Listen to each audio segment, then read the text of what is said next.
This is Panajachel, Guatemala, a small town nestled on the shores of Lake Atitlána in the Guatemalan Highlands that is vicariously built in the floodplains of the Rio Panajachel. This town is home to the Panajachel Maya people who have inhabited these lands for centuries, and it's a place that most tourists never make it to. Everywhere you go in this colorful Mayan town, the aroma of sizzling tortillas, tacos, and other street foods invade your senses, and I'm here to try it all. And I'm taking you all with me as I dive headfirst into the delicious chaos that is Panajechel's street food scene. So grab your stretchy pants, because I'm taking your taste buds on a wild ride through the heart of Panajechel's street food extravaganza and introducing you to a mouth-watering fusion of traditional Mayan dishes and international flavors. I'm Dave Kaufman, and this is Dave Kaufman Eats the World.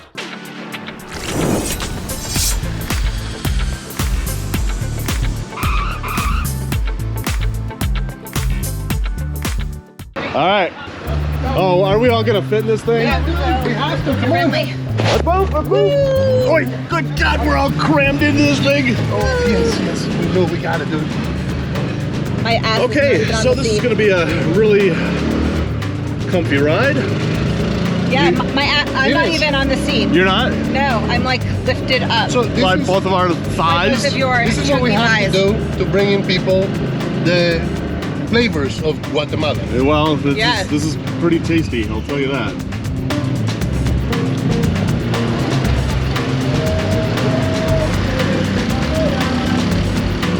So we're having a little trouble getting up this hill. We may need to jettison Daniel over there. Yeah, we can. You may need to get out and push. To really dive into the street food scene of this town, we headed in to the Central Market, a chaotic scene of colorful produce vendors with restaurants and street food carts filling in the gaps around them.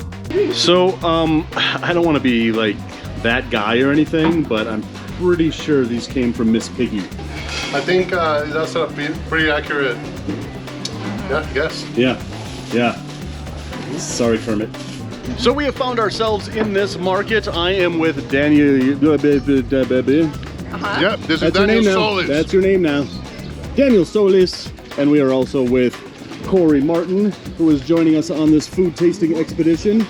And this is the type of place that I absolutely love in the world. There is so much activity here, so much food, so many things to try. We're just gonna walk around this market in this really cool town that I've already forgot the name of, but I probably said it in my intro. But we're gonna find some really good, authentic Guatemalan street food here. Maybe down there. All right, so we are gonna try some fresh coconut. Oh yeah. All right. So we have a fresh coconut here. We're gonna give it a try. All right, do it. It's just super hydrating Yeah, and it's delicious. yeah. And then do you eat the contents of the coconut afterwards? We could, yeah. You can open up the seed pod and Okay. Ah, gracias. we can eat it too. But first, All right. we drink. But first, we drink. Cheers. Cheers. Cheers. Cheers. All right, let's give this coconut juice a taste. You're gonna be like. Oh man, that is fresh and that is refreshing. You know, if you buy coconuts at your local supermarket and you do this, it's not gonna taste like this. This is as fresh a coconut juice as you can get. I kind of want to crack this open when I'm done and eat the coconut inside, but coconut is actually a natural laxative, so I'm not gonna try my luck. All right. Nothing's coming up out of that straw, so I think this is finished, so I'm gonna give this to her to just chop that bad boy in half, and let's eat that coconut. Look at this, watch her do this. Yeah, punish that thing. Oh, watch your fingers. Oh boy, that was close. I don't want any human salsa on my coconut there. Look at that, I mean, she is just like making art out of this thing. Now what do you just like stick that all in your mouth and do it like a jawbreaker, or what? Yes, exactly. Yeah? I think Cut you got it into it. pieces and put it in a bag. Oh, and she puts in the bag. Okay, gracias. Look at that. That is just as fresh a coconut as you can get. All right, I'm digging into this coconut.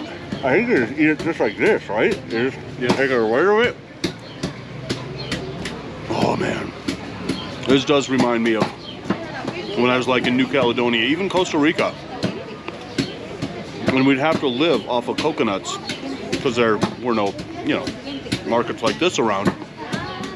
But this is a fresh and delicious. And oh man, I hope It's not as big a laxative as I think that it is. Are you feeling anything that you need to tell I us think about? over time, if you have a few during the day, I think one we're safe. One was safe. Oh, compromiso. Yes, sí. My goodness, I'm in the way. All right, so now that we've had our laxative, we can move on down this market and see what else there is to nosh on down here. So we came across this table and found this. This is pure uncut cocaine, isn't it? It is. Isn't it? Yeah. I mean, seriously, look at this. This guy has like bags and bags. This is about $40 million worth of pure uncut cocaine right here. What is this really? God, they make this out of charcoal Charcoal. Oh, it's lime. or stones. Is it lime? It all depends on what country. Let's ask him. But this isn't edible. Some people do actually cook with it. Really? Well, I'll tell you this. I mean, They use it as a cleaning agent too. it's a cleaning aid, so it cleans you But I'm gonna out. ask because it changes per country. I see. You know, everything is actually edible, but some of it just, you Yeah. know, once. Yeah. So right here they use it to cook corn. Okay. They use it to paint. They mix it with water and they can actually paint their houses. In other places, if you go south a little bit more, they'll use it as a cleaning agent. It can be mixed with baking soda or lime juice, and it does a reaction.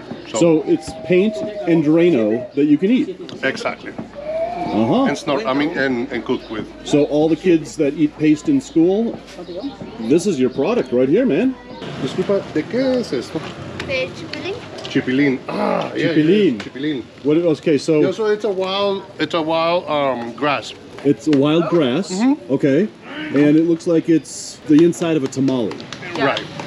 Yeah. And that's basically what it is. That's basically what it is. We're gonna ask for the exact ingredients right now. So, es chipilín y la masa que es.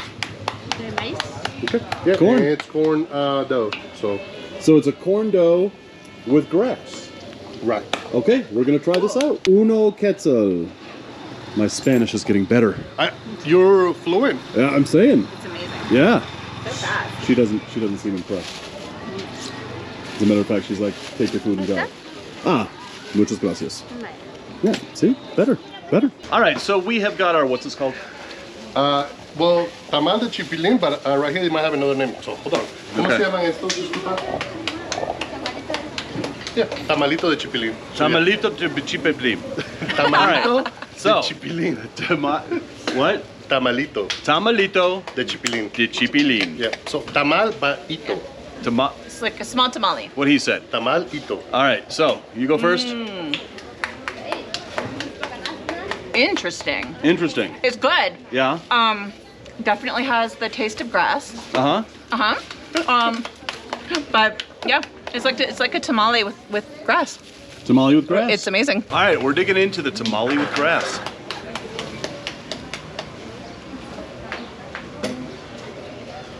Yeah, that is rather interesting because you taste the corn first, and then you're right. Then you get the taste of basically grass clippings. Often they use crema for it. Crema. Yeah, that would be good. Yeah, because it is really, really dry. But there is something about that corn taste, and then that grass flavor just kind of hits you. And the grass flavor really isn't as bad as you would think. It's really not like eating grass clippings. It's not overpowering. No, It's not subtle. overpowering at all. Yeah, there's actually a soup out of this too, which has a similar taste. Gotcha. So this is a very interesting street food snack. It's a very delicate, very subtle flavor to it, and the texture is very compact, but this is pretty tasty. We're gonna go up that road and see what else we can find here in this market.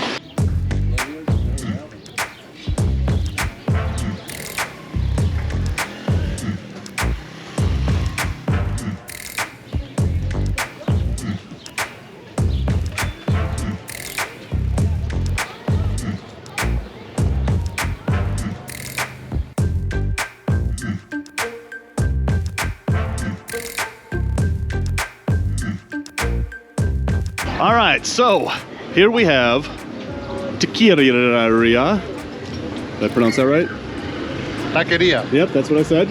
All right, but look at what this guy is doing over here. This is just absolutely, this is absolutely incredible. He is cooking up some authentic Guatemalan tacos. We're gonna get some of this. And the recipe will actually well, Mexico will argue that it's theirs, but you can actually find it throughout Central America. Yeah. And they can be as authentic as the Mexican tacos. So. Exactly, exactly. But here, this is authentic Guatemalan tacos. Correct. Yeah. That's why we're here. That's why we're gonna get one of these, or two, or maybe 10. I don't know. Those are pretty small, and I'm pretty hungry. So it all starts on a clean sombrero-shaped grill, which is sectioned off into 3 parts. In one part, our street cuisine chef pours their proprietary tomato sauce fused with spices. Every taco stand here has their own recipe, and they are understandably very tight-lipped about how they make it. Once the sauce begins to heat up, they add vegetable oil to give it just the right amount of flavor. Then it's on to the food prep by slicing up white onions and begin frying them on the sombrero with a little splash of that tomato sauce just to seal in that flavor. And then it's time for the meat. And I mean meat. It's a huge chunk of beef that they let heat on the meat section of the grill until it's fall apart tasty. Then with a couple of forks, they vigorously shred that meat into perfect strips of I don't know, meaty goodness. Then it's onto the tortillas, which were fresh made just moments ago. A little dip in the tomato sauce, and then they too are heated on the grill. Once all the ingredients are ready to go, it's time to construct the tacos. It begins with a tomato-soaked tortilla on the bottom, a mound of fresh cucumbers and leafy greens, and a few onions that have now been sautéed in that delicious tomato sauce. And then it's finished off with a heaping pile of that shredded beef, another tortilla on top, add a few slices of lime, and it's ready to go. All right, take a look at this. These are the best looking tacos I've ever seen. They are swimming in that sauce that they won't tell us what it is because it's probably proprietary, but it looks really spicy, really tomato. I mean, oh man, that smell is just seeping right into my nose. A lot of people have different interpretations of what the tacos are. Yeah. In Mexico, they're used to put this tortilla under the first one, Yeah, okay. Yeah. and and then you just kind of put them in half, and eat it. And here right they kind here, of a sandwich. yeah, they put it on a sandwich Yeah. type. You can do it 2 ways. You can grab this one and make 2 out of it like this, Oh, I see. Okay, that's an easy way to do that. and take a bite. Oh, yeah. Yeah? Yeah? We want to order more. Okay. All right, so I'm gonna do exactly what Daniel said. Look at that, I've got all that juicy meat in there, those tomatoes, those onions. I'm going in full throttle.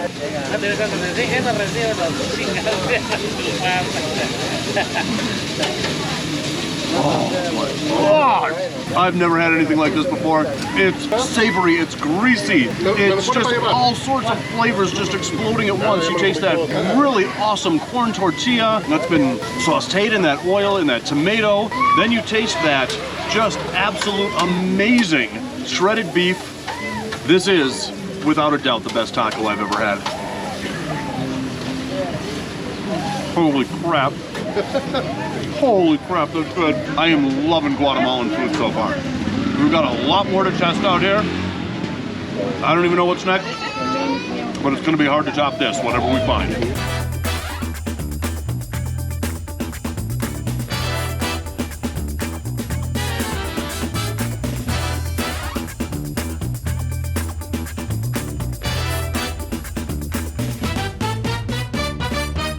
So we made it to this lake, Lake Atitlána. But there's a vendor down here that has something that is very unique to Guatemala, probably other places, but we're in Guatemala, so I'm just gonna say it's unique to Guatemala. Wait till you see this. This is kind of interesting. This place is booming right now. Everybody's got their quetzals out, and it's all for that. Well, behind her, I guess. There it is, the reveal. What do you call this thing? Elote Loco. Elote Loco. And Steamed corn steamed corn on the cob. on the cob. It looks like they might have ketchup, mustard, and mayonnaise on it. Maybe cheese. So it's essentially corn on the cob with a mayonnaise, hot sauce, chili sauce, and cheese. Yep. Sometimes they put butter on it. I don't think it's the case on this particular one, but everybody has their own spin-off on that. Got it. So what we're gonna do first is I'm going to dig into that corn first, then I'm coming back for the fried plantains. All right, so we have got our corn. What is this called again? You just said it 15 times. Elote Loco. Elote Loco. Hey, there's a bee that really loves yours. El Loco Lote, which is crazy. Elote. Corn. Crazy corn. Okay, this is crazy corn. Let's take a bite.